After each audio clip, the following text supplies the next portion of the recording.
Halo guys, jumpa lagi di channel CNF ID. As usual, gue akan memulai dengan mengatakan nama gue Nico. Dan sudah bisa ditebak mungkin ya. Tapi pertama-tama gue ingin mengucapkan terima kasih dulu kepada viewer-viewer kita yang sampai sekarang masih stick ke channelnya kita, yang masih nonton ke channel kita essentially. So, thank you for clicking this video. Buat yang baru bergabung juga, thank you buat kalian. Dan first of all, welcome, selamat datang ke channel kita CNF ID. Dan gue berharap semoga kalian bisa suka dengan konten-konten di channelnya kita. Kali ini, gue bakal nemenin you guys, dan seperti yang gue mention tadi, ya ini mungkin buat viewers baru, nama gue Nico. Dan bisa dibilang udah beberapa saat gue sempat hiatus dari channel ini. Jadi ya beberapa video belakangan ini, you guys jumpa dengan teman rekannya gue, Fami. Tapi today I'm back. Dan gue backnya juga nggak tangan kosong. Oke, tapi pertama-tama mari kita melakukan kebiasaan lamanya gue di channel ini, yaitu kita jualan bakpao dulu. Jualan bakpao ya? Enggak.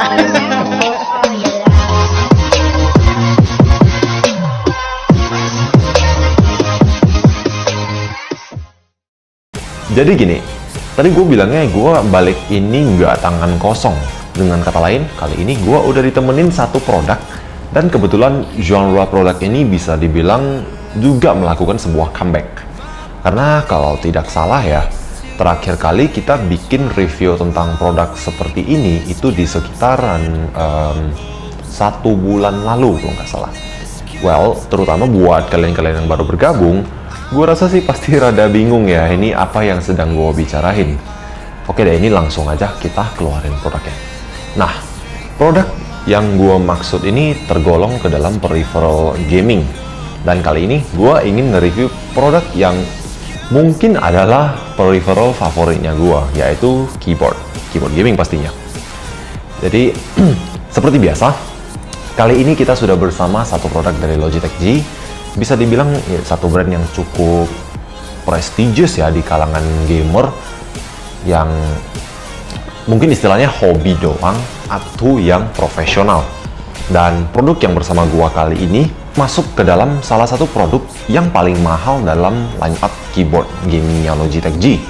Dan memang in fact keyboard ini adalah ya bisa dibilang flagshipnya dari Logitech G lah. Keyboard yang gua maksud dari tadi adalah ini.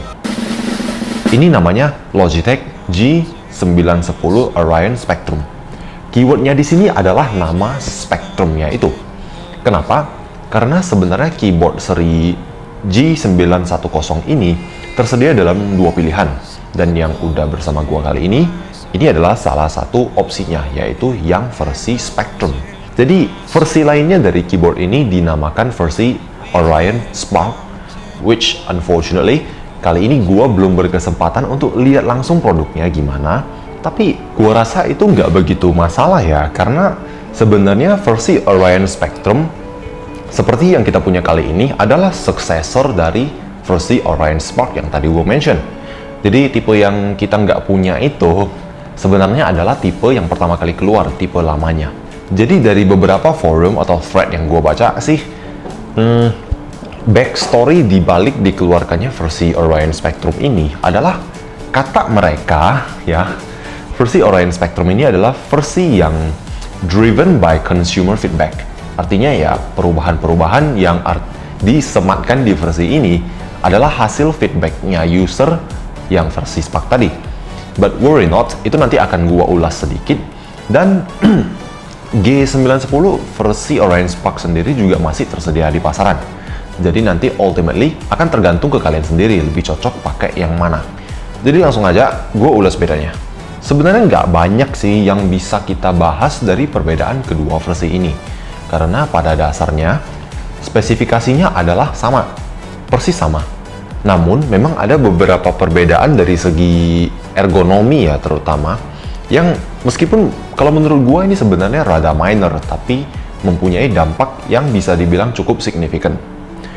Perbedaan yang pertama itu adalah dari segi keycapnya. Seperti yang bisa kalian lihat sendiri, jadi karena kita nggak punya produknya, di gambar ini kalian bisa lihat kalau di versi Spark, keycap itu mempunyai kontur yang lebih agresif. Kalau bagi gua sih ini rada aneh to be honest, tapi ini semua balik lagi ke feel-nya gimana. Pribadi sih, gue belum pernah coba keycap yang versi ini, so maybe kalau kalian ada yang pernah coba, maybe you can leave a comment down below. Menurut kalian itu rasanya gimana? Jadi masih ngomong soal keycap, kalau di versi Spectrum, keycapnya punya kontur yang agak lebih konvensional ya, seperti keyboard biasa. Menurut gua sih, untuk yang ini feel-nya udah nyaman banget to be honest. Meskipun sering gua mention bahwa gua itu ultimately lebih prefer ke keyboard chiclet yang flat. Rada aneh gue ya. Terutama di laptop-laptop merek Lenovo yang mungkin karena udah kebiasaan kali. Gue juga sendiri pakai Lenovo.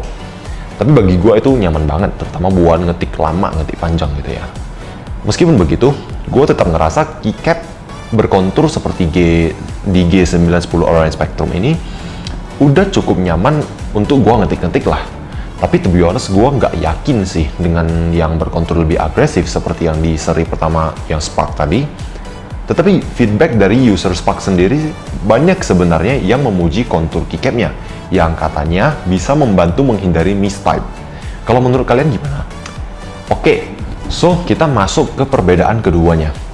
Lagi-lagi kita masih di sektor ergonomi ya. Perbedaan kedua antara dua versi G10 ini berada pada bentuk palm rest-nya. Nampak jelas di sektor palm rest-nya ini, yang di versi Spectrum ini nampak seperti keyboard yang lebih konvensional. Bentuknya rada simple, simetris gitu ya.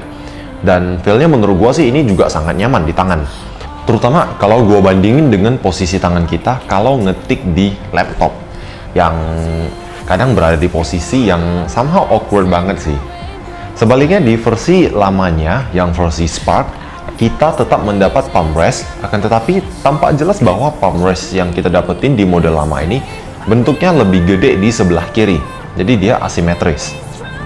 Kalau gua rasa sih ini buat menyesuaikan dengan posisi tangan kita saat bermain game kali ya, dimana tangan kiri akan lebih dominan stay di keyboard, ya jelas di sekitar tombol WASD, sedangkan tangan kanan lebih banyak untuk kontrol di mouse.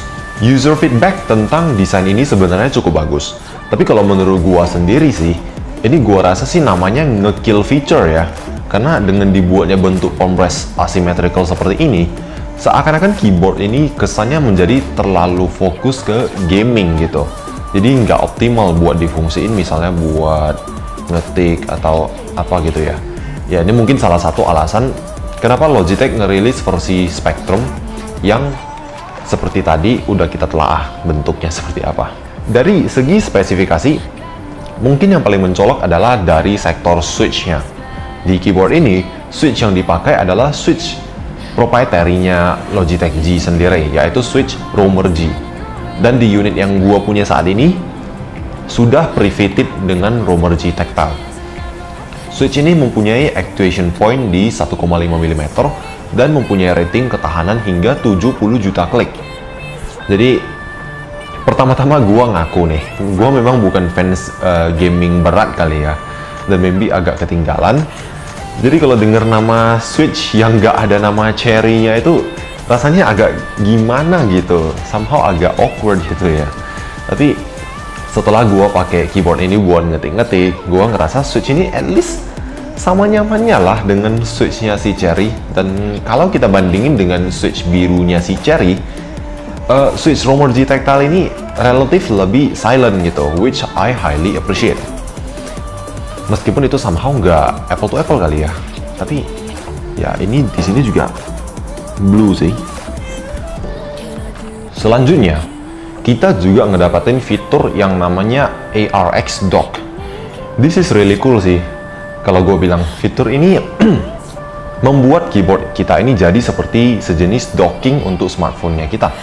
Yang katanya beberapa developer bahkan sudah mengintegrasikan fitur ini untuk menambah user experience di gamenya mereka. So, that is really cool. Itu selling point yang bagus banget menurut gue. Next, dari segi layout. Jadi G910 ini keyboard 113 key ya, yang pastinya udah punya anti ghosting. Dan di sisi kanan atas kita bisa melihat keyboard ini punya tombol-tombol yang dedicated untuk media control.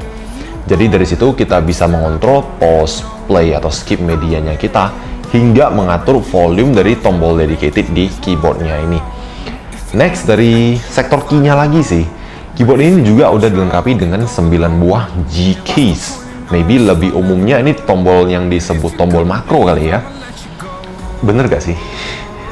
Jadi ke-9 G keys ini semuanya dedicated dan bisa diprogram sesuai kebutuhan. Dan finally, build quality.